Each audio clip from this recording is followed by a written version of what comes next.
Hello friends, नमस्कार। मैं doctor Satish Singhal. पिछले वीडियो में आपको कृष्णिका विकिरण ऊर्जा वितरण आरेख की सैद्धांतिक व्याख्या के क्रम में मेरे द्वारा शेयर किया गया था वीन का विकिरण नियम।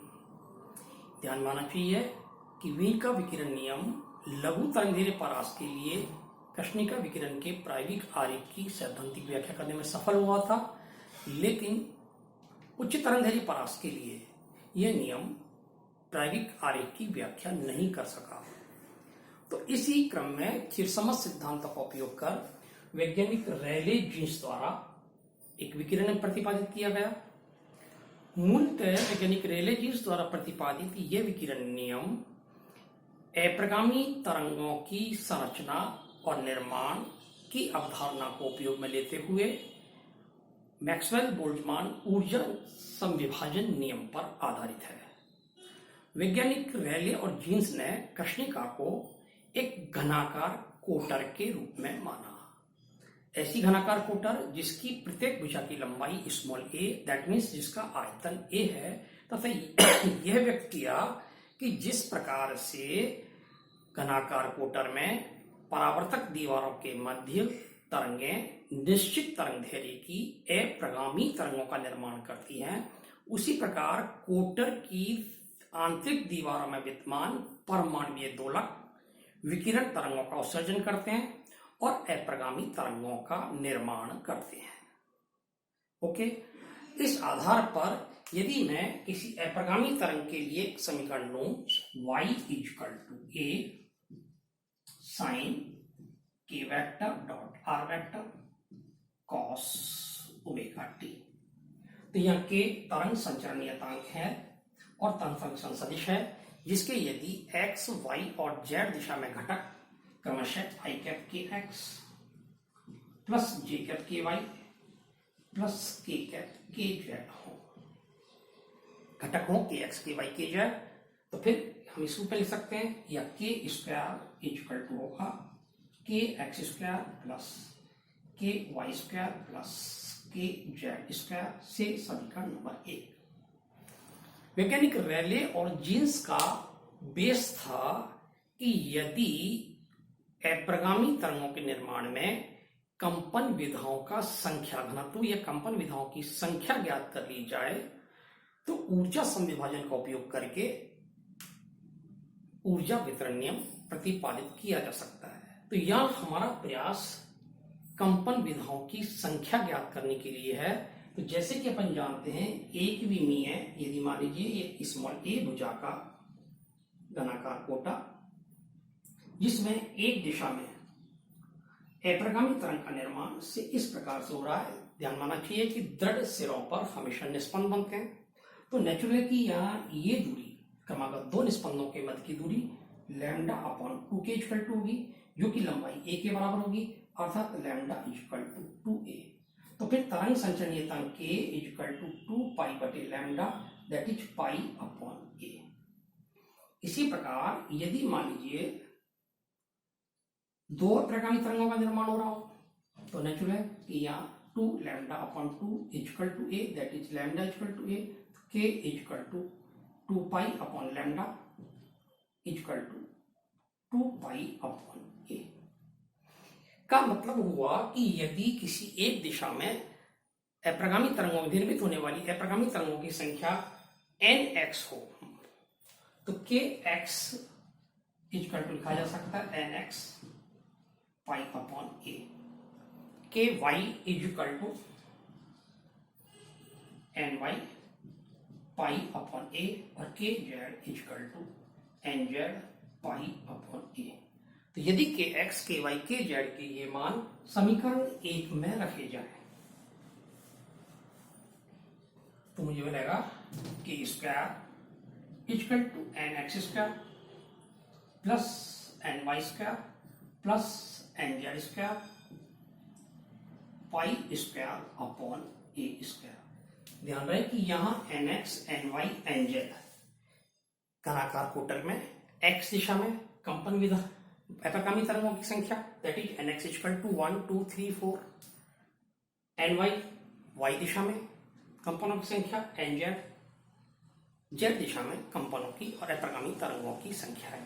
क्योंकि के इक्वल टू होता है 2 पाई अपॉन लैम्डा, के स्क्वायर इक्वल टू होगा 4 pi square upon lambda square.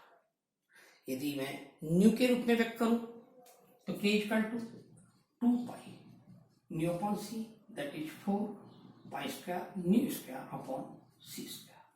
तो इस समीकरण में यदि मैं के स्क्वायर की वैल्यू सब्स्टिट्यूट करूं 4 pi square nu square upon c square is equal to n x square plus n y square plus n z square pi square upon a square, जिससे मैं इस फॉर्मेट में भी डाल सकता हूं n x square plus n y square plus n z square is equal to 2 और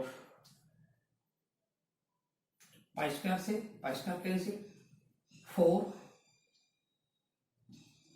ए square nu square upon c square. ध्यान दें तो यह एक गोले का समीकरण है, x square plus y square plus z square is equal to a square, जहां गोले की त्रिज्या कितनी होगी 2a न्यू अपॉन सी।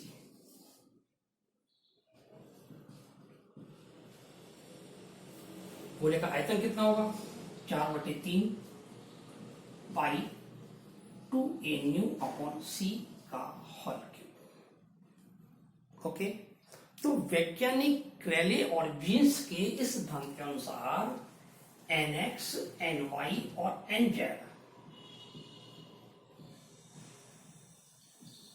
का एक समुच्चय एक कंपन विधा को व्यक्त करेगा।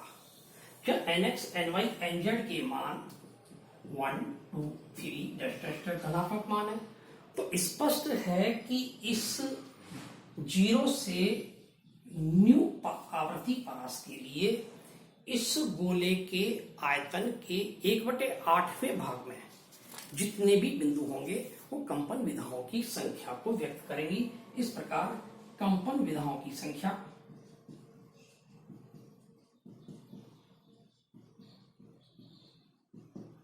Equal to 1/8 4/3 pi 2a nu upon C की पावर q होगी, अर्थात equal to 4/3 pi a cube nu cube upon C cube होगी। चूंकि घनाकार कोटर की प्रत्येक भुजा की लंबाई a है तो घनाकार कोटर का आयतन v इक्वल टू क्या हुआ a क्यूब, अतः प्रति इकाई आयतन प्रति इकाई आयतन कंपन विधाओं की संख्या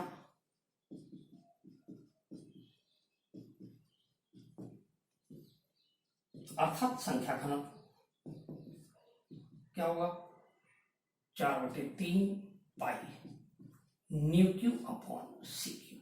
यह समीकरण 0 से न्यू आवर्ती परास के मध्य कंपन विधाओं की संख्या को दर्शा रहा है। तो फिर न्यू से न्यू प्लस डी न्यू आवर्ती परास में कंपन विधाओं की संख्या को हम लिख सकते हैं del upon del nu 4/3 pi nu cube upon C cube is equal to 4 pi nu square upon C cube d nu. लेकिन जैसे कि अपन जानते हैं कि विद्युत चुंबकीय तरंग की 2 ध्रुवीय अवस्थाएं होती हैं, अतः प्रति इकाई आयतन में कंपन विधाओं की संख्या कितनी जाएगी 2 × 4 pi nu square upon C cube d nu, that is 8 pi nu square upon C cube d nu. इस प्रकार रेले और जीन्स ने कृष्णिका को एक घनाकार कोटर के तुल्य मानते हुए प्रति इकाई आयतन में नियत ताप T पर न्यू से न्यू प्लस डी न्यू आवर्ती परास में कंपन विधाओं की संख्या का घनत्व ज्ञात कर लिया। किंतु मैक्सवेल बोल्ट्जमान ऊर्जा संविभाजन नियम अनुसार प्रत्येक कंपन विधा के संगत ऊर्जा कितनी होती है, इसको मैं दिखा सकता हूं एन न्यू डी न्यू से समीकरण नंबर 2। तो प्रत्येक ऊर्जा समीकरण के अनुसार प्रत्येक कंपन विधा के लिए ऊर्जा का मान कितना होता है, kT। तो फिर इस सिद्धांत के अनुसार ऊर्जा घनत्व u nu d nu equal to क्या हुआ, n nu d nu into kT। यदि वैल्यू पुट करूं तो u nu d nu equal to 8 pi nu square kT upon CQ d nu. यह समीकरण रेले जीन्स का विकिरण नियम कहलाता है, जो कि आवृत्ति के फलन में है। इस नियम को हम तरंगदैर्घ्य फलन के रूप में व्यक्त कर सकते हैं, क्योंकि ये जानते हैं कि आवृत्ति न्यू के संगत तरंगदैर्घ्य यदि लैम्डा हो तो न्यू इक्वल टू क्या होगा, C अपॉन लैम्डा। अतः mod of d nu equal to क्या होगा, माइनस नहीं आएगा, परिमाण में लिख रहे हैं अपन, C upon lambda square d lambda. यदि ये वैल्यू यहाँ सब्स्टिट्यूट की जाए तो u lambda d lambda equal to 8 pi upon CQ C square upon lambda square kT C upon lambda square d lambda, या u लैम्डा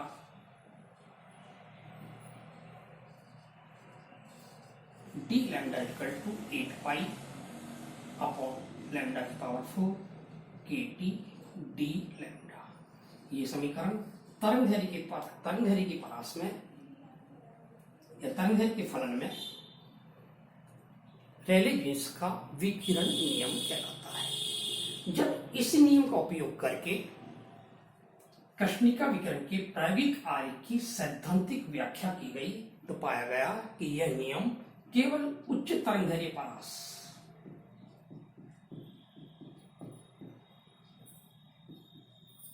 के लिए यथार्थ था। लघु तरंगदैर्घ्य परास में यह नियम कृष्णिका विकिरण के प्रायोगिक आरेख की सैद्धांतिक व्याख्या करने में असफल रहा। इस प्रकार से चिरसमझ सिद्धांत का उपयोग जब हम करते हैं तो वी लघु तरंगदैर्घ्य परास में विकिरण आरेख की व्याख्या कर रहा है, रेले जीन्स उच्च तरंगदैर्घ्य परास में विकिरण की आरेख की व्याख्या कर रहा है। का मतलब यह हुआ कि चिरसमझ सिद्धांत विकिरण आरेख की पूर्ण वक्र की सैद्धांतिक व्याख्या करने में असफल हुए के आधार पर क्वांटम सिद्धांत प्रतिपादित किया गया, जिसका शेयर आपको अगले वीडियो में किया जाएगा। थैंक्स।